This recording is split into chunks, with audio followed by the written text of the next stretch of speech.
Woman, you have a special insight into perhaps the backdrop, the cultural backdrop that you believe exists in Britain that may be poisoning young Muslim boys to act in a despicable way towards white girls. Tell me more.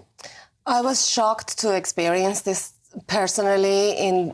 Growing up in Birmingham, I went to a school that was predominantly Muslim, and 92% of the population of that school were Muslim kids. And girls and boys, as wonderful as they were, boys were poisoned into sexualizing any girl who is not a Muslim girl, to the point that that they were like in the madrasa. A lot of the boys would go into a Friday school where the imam would make it okay and even encourage them to assault teenage young white girls because they want it. That's why they come out looking like they do. And they should only protect and respect a Muslim woman or a Muslim girl who is fully covered up.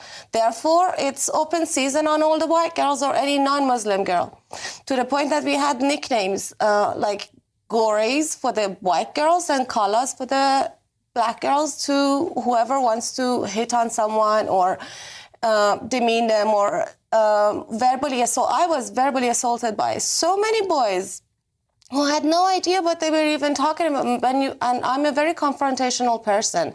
If anybody would talk to me in a disrespectful manner, I would make sure they understand that they have done this, and I would shame them in that moment.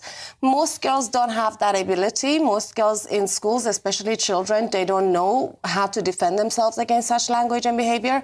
And then they're being bullied into submission, and then eventually sort of a lay of the land is you bully the girls in schools into submission until they've been taken into the gangs. It's incredible to hear this, and it will no doubt raise a lot of concern in the political class, in the police class, and people will be clutching their pearls across the land about this, because this is the secret that dare not speak its name.